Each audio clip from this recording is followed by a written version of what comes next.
윤석열 대통령의 이선 후퇴 선언 등으로 전국의 혼란이 깊어지는 가운데 비상계엄 사태의 핵심 인물로 꼽히는 김용현 전 국방부 장관의 구속 여부가 이르면 오늘 결정될 것으로 보입니다. 현직 대통령 사상 초유의 출국 금지 조치가 내려지면서 윤 대통령을 상대로 강제 수사가 진행될 수 있다는 관측도 나오고 있습니다. 관련 내용 오늘은 차진아 고려대 법학전문대학원 교수, 김성훈 변호사 두 분과 함께하겠습니다. 안녕하십니까? 자, 헌정 사상 처음으로 현직 대통령에 대한 출국 금지 조치가 내려졌는데 교수님 지금의 상황을 좀 어떻게 이해해야 할까요?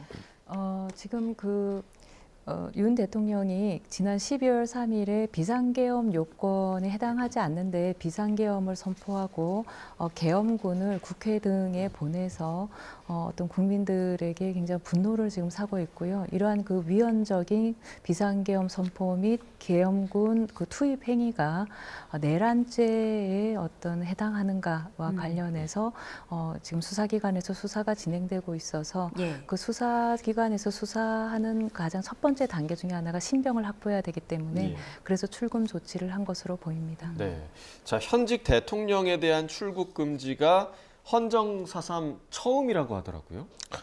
네, 지금 출국 금지를 이제 청구해서 출국 금지를 허가 여부를 결정하는 건 법무부 장관이죠. 예. 법무부 장관을 임명하는 거는 누구죠? 대통령입니다. 네. 행정부의 수반으로서의 지위를 여전히 유지한 상태에서 지금 출국 금지 수사의 대상이 되어 있는 상태인데요. 지금 이런 일들이 벌어지게 된 가장 큰 이유는 결국은 내란죄 혐의로 지금 수사가 진행 중이고 재직 중에도 소추될 수 있는 두 가지 범죄가 내란과 외환해제입니다. 현재 이제 이런 상황이기 때문에 강제 수사가 진행될 수밖에 없는 그런 상황에서 출국 금지 조치가 내려졌다고 볼 수가 있고요.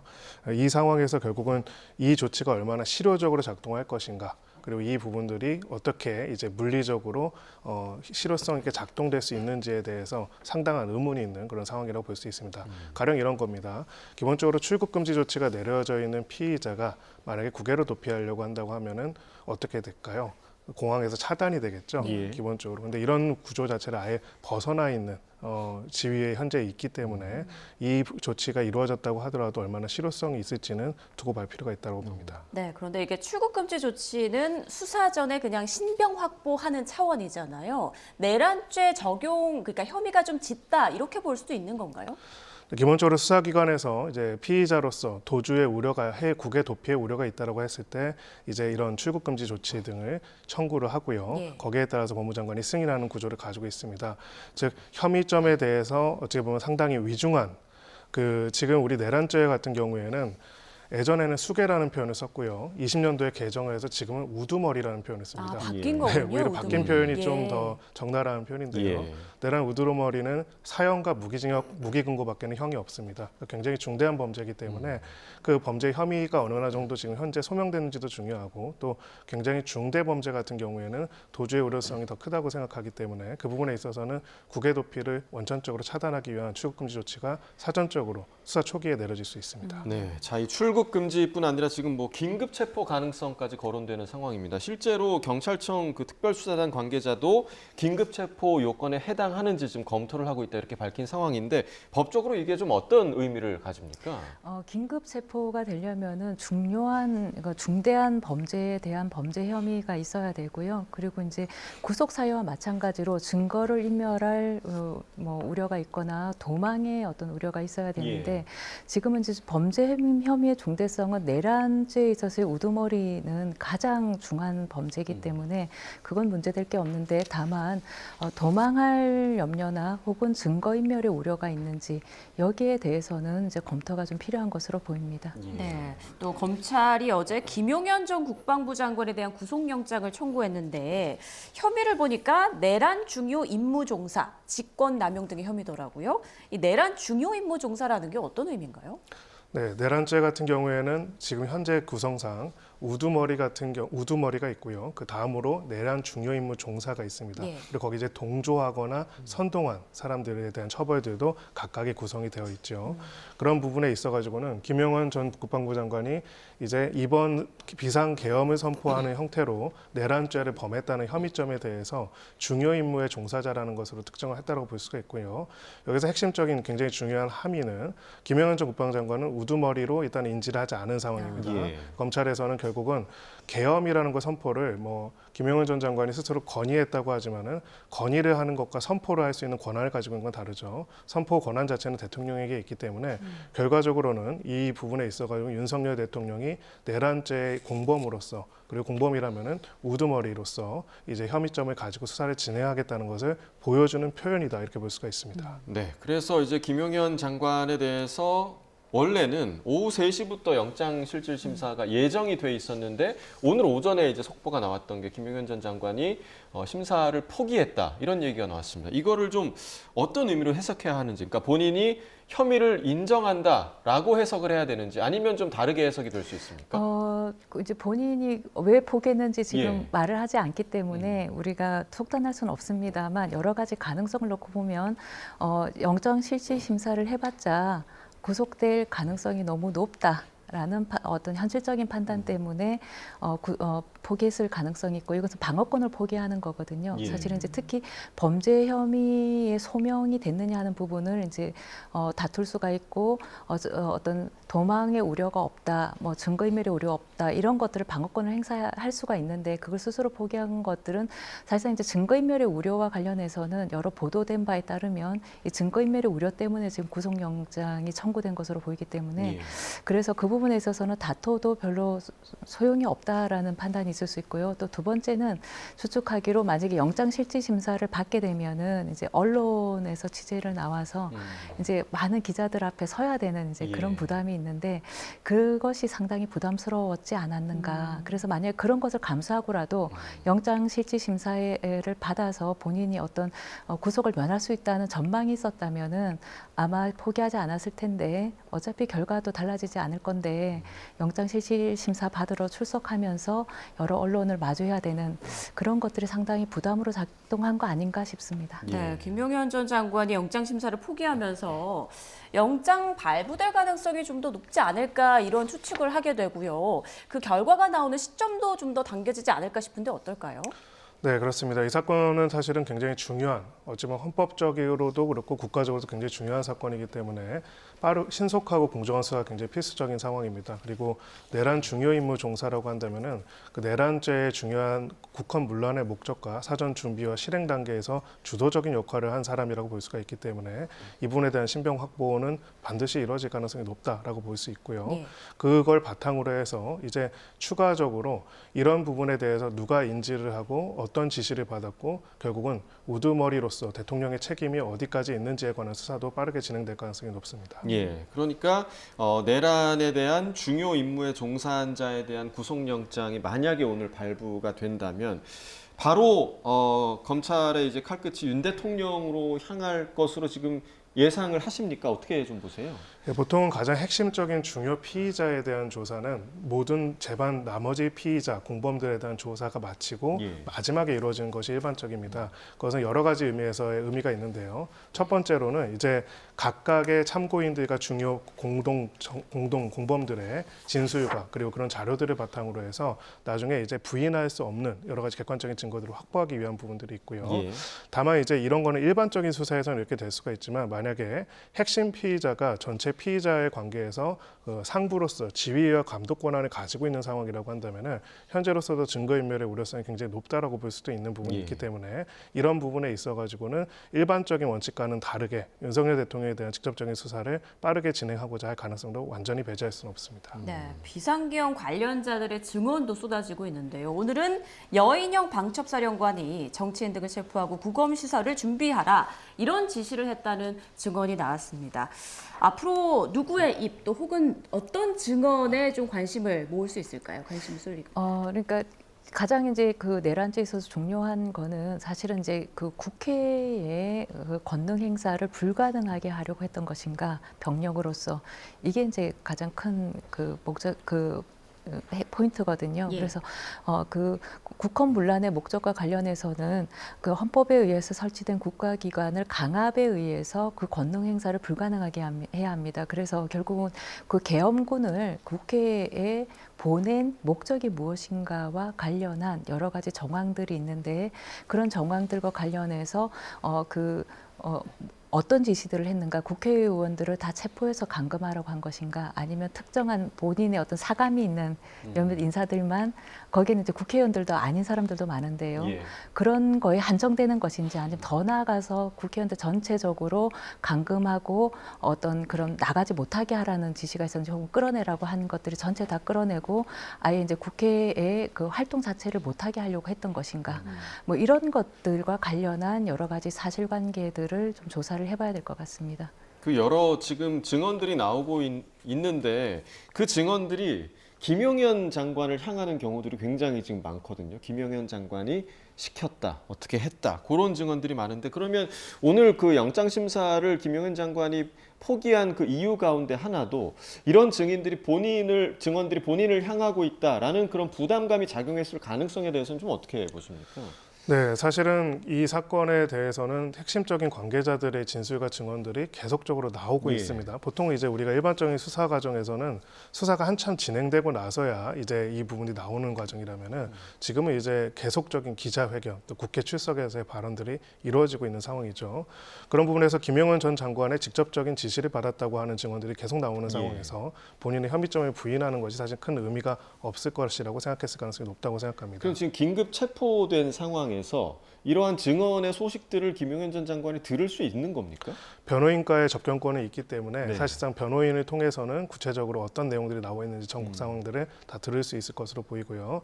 결국 가장 핵심적인 거는 몇 가지가 있습니다. 첫 번째가 지금 국헌 문란의 목적이라고 한다면 아까 교수님께서 말씀하셨지만은 헌법기관의 기능을 영구적인 것이 아니라 일시적으로도 정지시키고자 했는가. 특히나 우리 헌법상 보장되고 있는 국회의 계엄 해제권을 물리적으로 막고자 하는 의도를 했지만 결론적으로는 거기에 실패한 것인가. 그런 거 물리적으로 막고자 했다면은 어떤 지시를 어떻게 내렸는지를 구체적으로 볼 필요가 있습니다. 지금 보통 우리가 계엄하면은 사실은 뭐 요즘 세대들은 계엄 자체를 경험해 보지 못했지만은요. 그 계엄과 관련돼서는 시키면 이번에 두 가지가 가장 큰 쟁점이 되는데, 첫 번째는 포고령 1호입니다. 국회와 지방의회와 그다음에 정당의 모든 활동을 금지한다. 이거는 아마 교수님께서도 궁금한 답변을 더 잘해 주실 거라고 생각을 하는데, 우리 헌법상 계엄을 선포해가지고 국회 활동을 전면적으로 중단시킬 수 있는 권한을 대통령이 보유하고 있는지 먼저 확인할 필요가 있습니다. 예. 저는 없다고 알고 있습니다. 두 번째, 이제 구체적으로 국회의 계엄 해제권이라는 것이 굉장히 중요한 계엄에 대한 통제 권한인데, 이 부분을 물리적으로 차단하거나 아니면은 물리적으로 그 계엄 해제를 군사력을 동원해 가지고 막고자 하였는 구체적인 지시가 있었는지, 그 지시를 누가 내렸는지가 중요하고요. 지금 뭐 어제는 707 특임단장이 기자회견을 했고요. 그 외에도 지금 뭐 특수사령관, 특수전 사령관이라든지 각 수사단장 등이 지금 증언들을 한 내용들을 보면은 구체적으로 정치인들 일부의 체포뿐만이 아니라 그리고 계엄 해제 의결권들을 막고자 했다는 행위가 있었다고 합니다. 저는 이제 궁금한 부분이, 이제 수사를 통해서 이 부분도 밝혀야겠지만은, 그 우리나라에서 가장 핵심적인 특수부대라고 할 수 있는 특수부대의 담당자가 직접적으로 얼굴을 드러내고 증언을 하면서 자기가 받지도 않은 명령에 대해서 허위로 이제 그런 지시가 있었다라고 이야기할 동기가 어떤 부분에서 있을지 저는 전혀 이해할 수가 없거든요. 그런 부분에 있어서는 이런 각각의 증언들이 이제 앞으로의 수사 과정에 있어서 상당히 중요한 자료들이 될 것으로 보이고, 예. 그렇다면 이것이 단순하게 이제 계엄 선포를 넘어서서 국헌문란의 목적이 있는 부분들에 대한 핵심적인 증거로서 내란죄 수사에서도 중요한 요소가 될 것이라고 보입니다. 예. 네. 이 부분에 대해서 교수님 의견도 좀 여쭤볼까요? 지금 윤 대통령이 그 비상계엄을 선포하고 계엄군을 국회에 보낸 목적이 뭐냐와 관련해서는 여러 가지 이제 단편적인 증거들이 있는데요.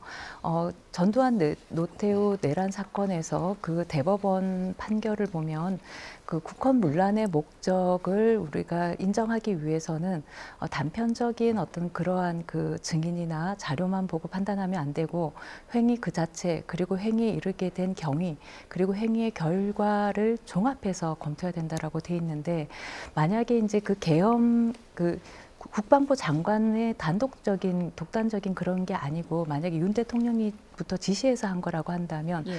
계엄 해제 요구에 즉시 응해가지고 국무회의를 열어서 계엄 해제를 한 것이 좀 이해가 안 되는 면이 있고요. 국회에 보낸 병력 자체가 애시당초 300명이 안 되는 병력이라서 국회를 애시당초 봉쇄하기에는 불가능한 인력이거든요. 그리고 그 국회의원들을 그 신분증을 확인하고 출입을 허락해준 이것도 사실 좀 납득이 안 되는 부분입니다. 예. 그래서 이런 것들이 애시당초 명령은 그렇게 했는데 그 군인들이 파견된 계엄군들이 명령을 이행하지 않아서 그렇게 된 것인지 아니면 애시당초 명령의 내용 자체가 다른 것인지 이런 것들과 관련해 가지고 좀 수사를 해볼 필요가 있고 그리고 계엄 해제를 하고 나서 결의가 이제 계엄 해제 요구안이 통과되고 나서 그 이후의 정황도 중요한데 계엄을 해제하기까지 한 3시간 반이 더 걸렸었거든요. 그랬는데 계엄 해제를 하기 전에도 계엄 해제 요구안이 통과되니까 바로 계엄군에 대해서 바로 철수를 했거든요. 철수 명령을 내렸거든요. 이 점도 사실은 좀 복잡한 부분입니다. 그래서 이런 것들이 좀 상치되는 어떤 정황들이 있기 때문에 그래서 이것들은 누구의 명령에 의한 것이었나 하는 것들 그런 것들이 소상히 좀 밝혀져야 할 필요가 있을 것 같습니다. 수사를 통해서 네. 이게 김용현 장관의 어떤 단독의 명령이었는지 아니면 윤석열 대통령과 다 연결돼서 국방부 장관이 그 명을 단순히 전달한 것에 불과한 것인지 이런 것들에 대해서 수사를 통해서 밝혀질 필요가 있어 보입니다. 네, 지금 가장 궁금한 건 윤 대통령에 대한 출국 금지 조치가 이제 내려지고 또 체포 구속 가능성까지 거론되면서 만약 윤 대통령이 체포나 이제 구속될 경우 국정 운영은 어떻게 되는가 하는 건데요. 자, 두 분께 모두 좀 여쭤보고 싶습니다. 일각에서는 윤 대통령이 이제 구속된다면 벌이나 사고로 봐서 대행체제로 넘어가야 한다라는 의견도 있고 또 한쪽에서는 옥중에서도 대통령 직무가 가능하다 이렇게 보는데 두 분 어떻게 보시는지요? 먼저 변호사님. 네, 어떤 경우든 간에 이제 구속이 된 상태에서는 거리 또는 사고 둘 중에 하나엔 반드시 해당이 된다고 생각을 합니다. 예. 그렇기 때문에 기본적으로 직무를 수행할 수가 없다라고 볼 수가 있고요. 거리 또는 사고인 경우에는 권한 대행 체제가 가동이 되는 부분이 있기 때문에 이 부분에 있어 가지고는 옥중에서 직무를 본다는 것 자체는 사실 맞지 않는다고 생각을 하고요. 다만 이제 그 현직 대통령이 체포되고 구금된 상태에서 직을 유지하고 있다라는 상황이 우리 헌법적으로 당초에 애정된 상황인지 저는 근본적인 의문을 가지고 있습니다. 불소추 특권에서 유일하게 2가지 점에 대해서는 소추가 안 되게 되어 있는데 그것이 내란과 외환이고요. 불소추 특권이 있는 가장 근본적인 이유는 대통령이 만약에 나머지 범죄에 대해서는 재직 중에 이제 형사소추를 당해가지고 그런 일이 있도록 하지 않기 위해서 한 거라면은 내란과 외환이라는 건 기본적으로 헌정 질서를 중단시키고 물러나게 할 수 있는 부분이기 때문에 그 임기 중이라도 수사와 소추가 가능하도록 하는 것인데 그 수사가 진행됐을 뿐만 아니라 신병 확보의 필요성까지 사법부가 인정하는 상황에서 그런 상황에서 이제 직위를 유지하는 것을 전제로 우리 헌법이 설계되어 있는지는 대해서는 저는 상당한 의문을 가지고 있습니다. 네, 지금 굉장히 중요한 사안인데 속보 전해드리고 계속해서 교수님 의견도 들어보도록 하겠습니다. 국회에서 지금 본회의가 열리고 있는데요. 박성재 법무부 장관과 조지호 경찰청장의 탄핵소추안 국회 본회의에 조금 전 보고됐다는 속보가 들어왔습니다. 네, 자 박성재 법무부 장관 관련 탄핵 사유는요. 지난 3일 비상계엄 선포 관여 의혹을 받고 있는 건데, 그러니까 비상계엄 전에 국무회의를 참석한 박성재 장관에 대한 탄핵안이 지금 보고가 됐고요. 조지호 경찰청장에 대해서는 계엄 선포 뒤에 국회 출입 통제, 그러니까 국회의원들의 국회 출입을 통제했다. 이 부분과 관련한 지금 탄핵안이 국회에 보고된 상황입니다. 네, 탄핵안은 본회의에 보고된 24시간 이후 그리고 72시간 이내에 표결이 가능한데요. 또 이후에 포결이 이루어질 것으로 보입니다. 관련해서 또 소식 들어오면 전해드리도록 하겠습니다. 자, 계속해서 이제 윤 대통령이 만약 구속이나 체포가 될 경우 국정 운영이 어떻게 되는 건가 이 부분 얘기 나눠보고 있었는데 교수님 의견 전해 주시죠. 헌법상 이제 대통령의 유고로 권위와 사고를 구별하고 있는데요. 권위는 대통령이 사망이나 혹은 탄핵 심판에서의 파면을 했거나 사직을 했거나 혹은 우리가 질병이나 어떤 사고를 당해서 혼수 상태에 있는데 이것이 어떤 가시적인 시간 내에 소생할 가능성이 없다거나 하는 등 공석과 마찬가지인 상태가 되었을 때, 즉 직무로 복귀할 가능성이 없을 때를 얘기합니다. 그리고 이제 사고라고 하는 것은 일시적으로 직무 집행을 할 수가 없는데 직무를 수행할 수 없지만 복귀 가능성이 있을 때를 얘기합니다. 그래서 탄핵 심판 소환 절차가 진행 중일 때, 즉 탄핵 소추안이 의결됐다 그러면은 만약에 헌법재판소 결정에 따라서는 기각 결정도 가능한 거기 때문에 이론적으로는요. 그럴 때 우리가 이걸 사고라고 합니다. 그런데 만약에 대통령이 인신 구속이 되어 있다. 이것은 무죄 추정의 원칙에 따라서 그 유죄의 특히 자유형의 형이 확정되기 전까지는 무죄로 지급되는 것이기 때문에요. 당연히 그 직무가 그 정지되거나 하는 것은 아닙니다만 현실적으로 직무를 수행할 수 없는 경우에 해당이 되고, 그리고 이것은 직무에 복귀할 가능성은 이론적으로는 있기 때문에요. 만약에 이제 무죄 판결을 받게 되면은 이제 석방되는 거 아니겠습니까? 예. 이게 이론적으로는 무죄 추정의 원칙에 따라 그렇게 처리가 돼야 되기 때문에 일시적으로 직무를 수행하는 것이 현실적으로 불가능한 경우에 해당이 됩니다. 그래서 이것은 사고로 봐야 되고, 그래서 권한대행 체제로 가야 되고요.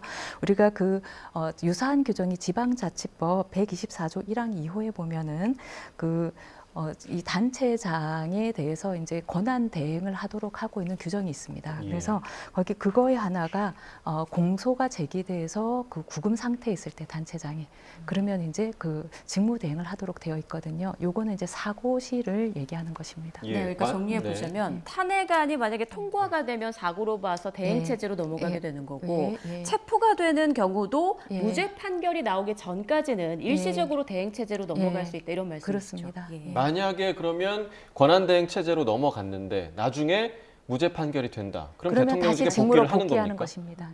여기에 대해서 변호사님은 어떻게 생각하시나요?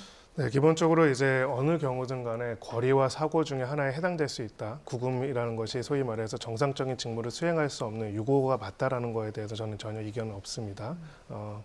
다만 이제 궁극적으로 이제 근본적 의문을 저희가 가질 수밖에 없는 부분은 지금 헌정 초유 상태죠. 만약 예. 그런 일들이 벌어지게 된다면요. 그리고 왜 구금이 된다는 거는 단순하게 임의적 구금이 아니라고 한다면은 수사기관이 수사 결과 죄를 저질렀다는 상당한 의심 사유가 있고 소명이 됐고 또 공소기관 입장에서는 이것이 유죄라는 입장. 공소기관이 누구일까요? 공소는 누가 제기를 하는 걸까요? 행정부에 있는 수사기관에서 제기를 한 겁니다. 우리나라 국가 정부의 공식적인 입장이 일단은요.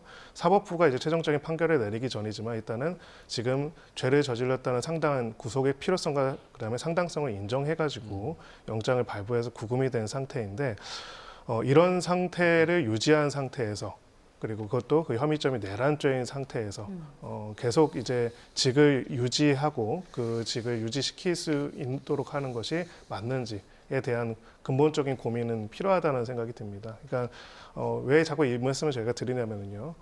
불소추 특권에서 궁극적으로 내란죄와 외환죄를 제외하고 있는 취지가 저는 있다고 생각을 하거든요.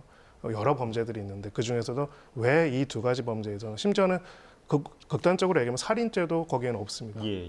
그렇죠? 예. 내란과 외환만 소추하게 되어 있습니다. 예. 그러니까 그런 상태라면은 사실은 이런 상태에서 우리가 지금 현직 대통령이 구금 중인 상태에서 직무를 수행할 수 있느냐라는 이야기를 한다는 것 자체가 사실 굉장히 적절하지 않을 수가 있고 원래 내란과 외환과 같이 헌법적인 기본 질서를 위협할 수 있는 범죄 혐의점에 대해 가지고는 공정한 수사를 위해서라도 그리고 공정한 재판을 위해서라도 그 직을 정지시킨 상태에서 할 수 있도록 해서 만들어진 제도가 탄핵 제도라고 할 수가 예. 있습니다.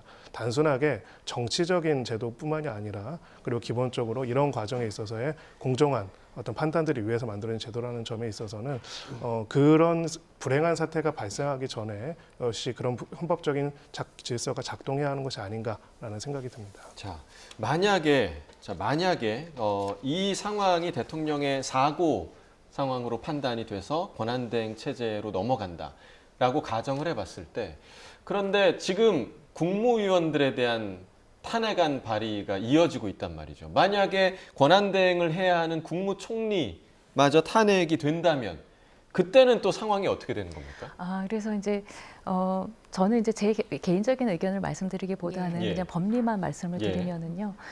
그 헌법에 이제 그 정부조직법에 정한 그런 그 법률에 정한 순서에 따라서 권한 대행을 하게 되어 있습니다. 예. 그리고 그 순서는 정부조직법에서 그 정부 부처의 순서를 정하고 있습니다. 네, 일단 지금 예. 화면으로 좀 나가고 있는데요. 예. 그래서 그 아마 이제 기재부 장관이 제1부총리잖아요. 예. 그래서 그 다음에 제2부총리 이런 식으로 해서 그 정부 조직법상 그 각 부의 순위가 쭉 규정이 되어 있습니다. 그 순서대로 이제 권한 대행을 하도록 이렇게 돼 있습니다. 그래서 지금 한덕수 총리도 만약에 이제 탄핵 소추한다고 지금 하는 얘기를 들었는데요. 그렇게 되면은 기재부 장관인 제1부총리인 최상목 부총리가 이제 하게 되고, 최상목 부총리도 만약에 탄핵 소추하게 되면 이제 이수호 교육부총리가 이제 제2부총리가 이제 그 순서를 하게 되고, 이런 식으로 이제 계속 하는 것으로 우리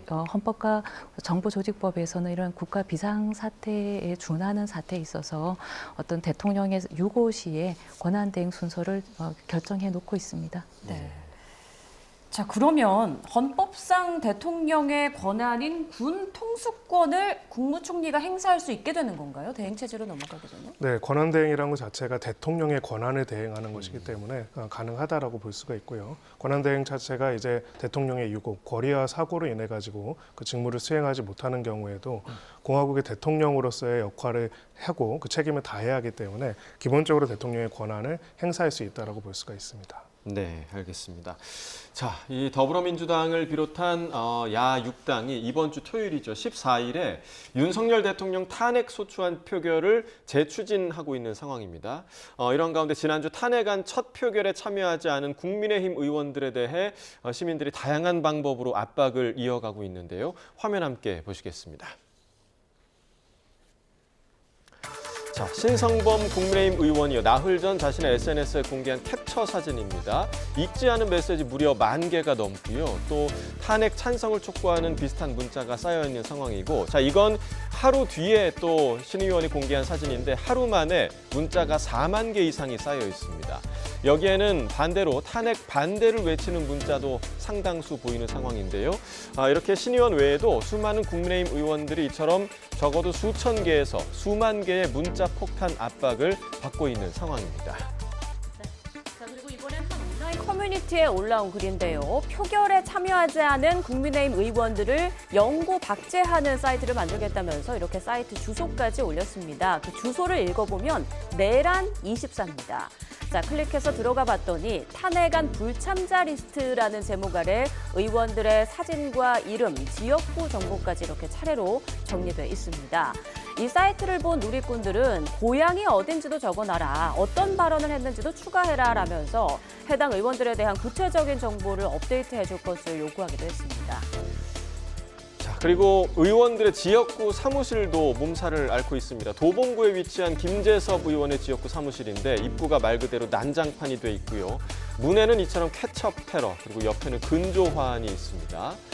자, 그리고 이어서 보시면 마포구의 조정훈 의원 사무실 앞에도 이렇게 근조 화환과 함께 깨진 달걀이 발견이 돼서 경찰이 출동을 하기도 했고, 또 서초구 신동욱 의원 지역구 사무실에서는 한 대학생이 이렇게 유리문에 국민과의 전쟁을 선포한 것이다 라는 내용의 대자보를 붙이는 모습이 포착되기도 했습니다. 이렇게 보신 것처럼 성난 시민들이 탄핵 표결에 불참한 의원들의 신상 정보를 게시하는가 하면, 그리고 단체 문자를 전송하는 프로그램도 지금 온라인상에 퍼지고 있습니다. 여기에서 궁금한 게요. 어디까지가 개인의 의견 표출이고 어디까지가 불법적인 건지 좀 정해주시죠. 네, 워낙 지금 저희가 초유의 사태이지 않습니까? 예. 일단은 첫 번째 중요한 그 전제를 우리가 먼저 정리하고 나갈 필요는 있을 것 같습니다. 기본적으로 우리가 국회의원들은 헌법기관이라고 하죠. 헌법기관들이 가지고 있는 헌법 수호의 책무가 있고, 또 두 번째로 대의제 차원에서는 대의민주주의를 수행하는 주체이기도 합니다. 그런 부분에 있어가지고는 이제 국민들의 정치적인 의사들을 받아서 그걸 바탕으로 해서 의정활동을 해야 하는 부분들이 있기 때문에, 이런 부분들이 만약에 이거에 대한 사법적 판단이 있을 가능성은 낮다고 생각하지만 있다고 하더라도 넓게 인정될 수 있다고 생각을 하고요. 저희 공적 관심 인물이자 그리고 대의제로서의 역할을 수행하는 주체로서 이제 그들에 대한 주권자들의 의사표명의 자유와 범위와 행위 범위는 상당히 넓게 인정될 수 있다라고 봅니다. 예. 다만 이제 구체적인 폭력이라든지 아니면은 어떤 소위 말해서 그 협박이라고 할 수 있는 해악의 고지라든지 어떤 위해를 가한다든지 이런 부분들은 당연히 이거는 국회의원이고 아니고 떠나가지고 기본적으로 허용되지 않는 범위라고 볼 수가 있습니다. 네. 교수님 의견도 좀 들어보고 싶은데요. 개인 신상 정보를 온라인상으로 퍼뜨리는 행위는 예. 이것은 이제 개인정보보호법에 위반될 가능성이 상당히 높고 그리고 이 개인정보에 대한 어떤 엄중성에 비춰볼 때 그런 행위들은 하지 말아야 되는 불법 행위를 할 수 있고요. 그리고 스토킹 방지법 위반이 될 수가 있습니다. 그러니까 본인들이 그런 반복해가지고 이제 그 거절 의사를 표시했는데도 반복해서 계속 이제 어떤 문자를 보낸다든지 이렇게 하는 행위들은 자제를 해야 되고요. 본인들의 어떤 정치적 의사 표현을 할 자유는 있지만은 이것을 너무 과도하게 해서 개인적으로 괴롭히기 위한 목적으로 하는 것은 이것은 민주주의 국가에서 해서는 안 되는 성숙한 어떤 시민들이 해서는 안 되는 행위라고 할 수 있습니다. 그래서 시민들도 화가 난다고 해서 개별 어떤 정치인들에 대해서 자신들의 의견을 표명하고 어떤 행동을 촉구하는 그런 것은 굉장히 민주시민으로서 바람직하나 그러한 한계를 분명히 지키는 것도 민주주의를 우리가 수호하고 발전시키기 위한 시민의 역할이 아닌가 싶습니다. 네, 성숙한 의견 개진이 좀 필요한 상황일 그렇습니다. 것 같고요. 결국에는 이제 가장 큰 관심이 14일 토요일에 이제 탄핵안 국회 본회의 통과 여부가 아닐까 이렇게 생각이 되는데 지금 뭐 일부 의원들이 뭐 이제 표결에 참여하겠다 혹은 나는 탄핵안을 찬성한다 이런 의견을 밝히고 있는데 지금 방금 봤던 시민들의 뭐 압박이라던가 아니면 전방위적으로 진행되고 있는 수사 상황 이런 것 때문에 지금 그 입장의 변화가 지금 나오고 있는 걸까요? 좀 어떻게 보십니까? 네, 그렇다고 생각을 합니다. 근데 일단은 지금 저는 뭐 가장 중요하게 보는 게 그러니까 내란죄로서의 혐의점에 대해 가지고 얼마나 객관적인 증거들이 나타나고 있는지 예. 거기에 대해서 각 헌법기관인 국회의원들이 판단들이 있을 것이라는 생각이 들고요. 아까 이제 그 논의 중에서 나왔던 얘기처럼 단순하게 이제 그 계엄 내용도 그렇고 계엄 포고령 1호도 그렇고 그리고 구체적으로 당시에 그 군 병력 300명만 동원됐던 게 아닙니다. 경찰 병력들이 동원돼가지고 국회 전체를 에워쌌었고 일부 의원들은 거의 출입이 안 됐었고 그리고 당시에 투입됐던 군인들이 구체적으로 의원들을 끌어내라 혹은 뭐 전기를 끊어서라도 하라라는 지시들을 받았다라는 내용들에 대한 진술들이 나오고 있는 상황입니다. 그렇다면은 이제 이거는 어떤 정당의 입장이 아니고요. 국회의원이라는 지위도 헌법이 제대로 작동이 되고 거기에 따라서 권한이 있을 때야 이제 의미가 있는 것입니다. 그렇기 때문에 그런 부분이 있다라고 한다면은 그런 혐의점들이 있는 상황에서는 그 부분에 대한 객관적이고 공정한 수사들을 진행을 하고 그 부분에 대한 법적인 판단을 위해서라도 저는 아까 우리가 논의했던 질문과 답변 내용들이 굉장히 참혹했습니다. 예. 현직 대통령을 긴급 체포할 수 있다는 거에 대해서 그 가능성에 대해서 우리가 논의한다는 게 과연 정상적인 상황이라고 생각하지 않거든요. 예. 그런 논의까지도 있는 상황이라면 거기에 맞는 헌법적인 절차로서의 탄핵 절차에 대한 검토들도 고민하지 않을까 싶습니다. 네. 그리고 수사가 이루어져 봐야 알겠지만 내란죄가 이제 인정이 된다면 처벌 수위는 어떻게 되나요? 우두머리에게는 예. 우두머리는 표현이 법률적 표현이었습니다. 네네. 우두머리에게는 사형 그리고 무기징역, 무기금고 세 가지 형밖에 존재하지 않습니다. 그거밖에 없는 건가요? 그거밖에 없습니다. 그러니까 우리나라가 가지고 있는 형벌 체계 중에서 가장 엄중한 형으로 처벌하는 게 내란죄의 우두머리 형이라고 볼 수 있습니다. 네. 자, 가장 엄중한 처벌이 예상이 된다라고 이제 밝혀주셨는데, 자 이런 가운데 한동훈 국민의힘 대표와 한덕수 국무총리가 공동 담화를 했었죠. 그리고 이 자리에서 내놓은 질서 있는 퇴진 방안을 놓고도 위헌 논란이 이어지고 있습니다. 함께 좀 들어보겠습니다. 대통령이 퇴진 전까지 국무총리가 당과 긴밀히 협의하여 민생과 국정 차질 없이 챙길 것입니다. 퇴진 전이라도 대통령은 외교를 포함한 국정에 관여하지 않을 것입니다. 군 통수권에 대해서 대통령 직무가 배제되는 겁니까? 저는 마찬가지라고 생각합니다. 그러면 그 외교를 포함한 것이죠. 지금 국군 통수권은 누구한테 있나요? 대통령께 있습니다. 내란 수계 피의자가 국군 통수권을 가져도 되나요? 가져도 되는지에 대한 판단을 물으시는 건가요? 법적으로는 현재 통수권자에게 있습니다. 권한이. 자, 군 통수권을 두고 지금 한동훈 대표와 국방부의 의견이 달랐습니다. 뭐 이 군 통수권 문제를 비롯해서 지금 이 공동 담화에 대한 내용 자체를 지금 지적하는 부분이 굉장히 좀 많거든요. 교수님 좀 어떻게 보셨어요? 생각할 때는 그 한 대표와 한 총리가 조금 더 그 워딩 자체를 좀 더 섬세하게 다듬었어야 할 필요가 있지 않은가 싶습니다. 예. 저 말 자체만 놓고 보면 그건 위헌이거든요. 예. 왜냐하면 현직 대통령을 그 여당 대표와 국무총리가 어떻게 직무 배제를 시킵니까? 그 자체가 위헌이고요. 그리고 여당 대표는 지금 아무런 공직에 있는 자가 아닌데 어떻게 대통령의 권한을 국무총리와 같이 행사한다는 말입니까? 그리고 국무총리가 어떻게 대통령의 권한을 자기 이름으로 행사한다는 말입니까? 이렇게 들릴 수가 있기 때문에 예. 이게 위헌이다. 이제 이런 논란을 스스로 자초를 했는데요. 나중에 이제 그 한 대표가 그런 의도가 아니었다라고 이제 여러 가지 해명하는 것들과 지금까지 어떤 논의들을 종합해 보면은 의도는 그 국무총리와 여당이 특히 여당 대표가 대통령을 직무 배제시키겠다는 게 아니고요. 권한 행사를 정지시키겠다는 게 아니라 이른바 책임 총리제를 시행하겠다 한시적으로 아마 이렇게 해석하는 한 헌법으로 합헌적인 것으로 해석할 여지가 있습니다. 그러니까 뭐냐면은 이거는 박근혜 대통령 그 탄핵 전국에서도 지금의 민주당을 포함한 범야권에서 먼저 이제 그 박근혜 대통령에게 제안했던 안이거든요. 예. 그게 뭐냐면은 대통령은 이선으로 퇴진해라. 그리고 이제 거각 내국을 구성해라. 그래서 여야가 다 이제 장관을 같이 하는, 그래서 공동으로 국정을 운영하고 실질적인 결정 권한을 총리에게 다 이양해라.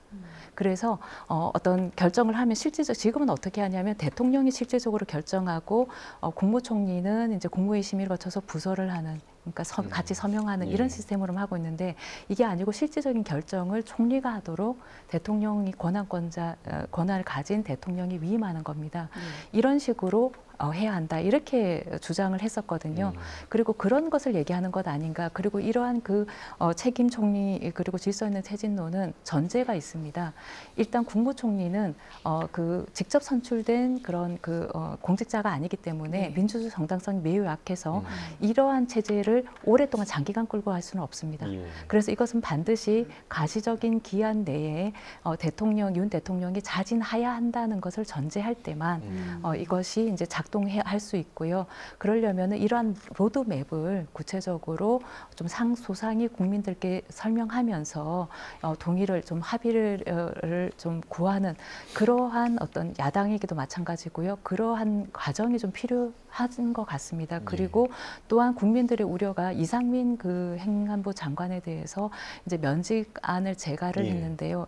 이거는 이제 보기에 따라서 굉장히 심각한 문제로 받아들일 수 있습니다. 왜냐하면 단순히 면직하겠다는 거를 그냥 받아들이는 게 아니고요. 지금 이제 행안부 장관에 대한 탄핵 소추안이 발의돼서 이제 보고하겠다라고 하니까 탄핵 소추 절차를 피하기 위해서, 그러니까 탄핵 심판 절차를 어떤 면탈하기 위한 목적으로 면직한 거 아니냐, 이제 이러한 의혹을 사기 충분하거든요. 예. 그럼 이것은 대통령이 지금의 문제, 대통령이 지금 권한 행사하는 것 자체가 굉장히 국민들에게 불신을 사고 있고 문제가 되는 상황인데, 그렇다 그러면 그 대통령이 이거를 혼자서 이렇게 면직안을 제거할 게 아니라 이것은 총리와 이런 여당과 야당이 이렇게 협의해서 이것은 처리했어야 될 문제가 아닌가 싶습니다. 그래서 여기서부터 조금 미숙하다고 해야 되나요? 국민들에게 좀 설명을 하고 어떤 이해를 구하는 이러한 과정이 굉장히 생략돼 있고 담화문도 너무나 서둘러서 낸 느낌이 있습니다. 그래서 오히려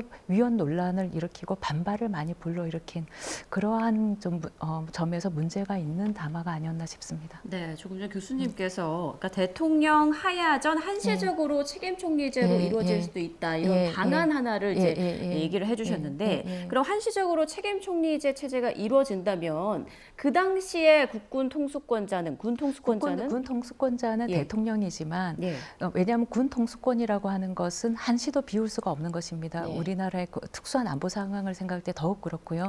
그러면 어떻게 되냐면 지금 이 비상계엄 선포도 사실은 군 통수권을 잘못 행사해서 이렇게 된 거거든요. 그렇기 때문에 지금은 어떻게 했냐면 대통령이 독단으로 뭐 국무총리나 이런 사람들 다 반대하는 걸 무릅쓰고 국방부 장관과 몇몇 측근을 하고 같이 이렇게 벌인 일이지 않습니까? 근데 이거를 실질적인 결정을 대통령을 총리와 그리고 여당 그리고 그 어떤 당정 협의 차원에서 하거나 혹은 우리가 야당하고도 같이 협의하는 어떤 협의체를 만들어서 하고 그 대통령은 형식적으로만 사인을 하게 하는 이런 식으로 운영하는 것을 말합니다. 네.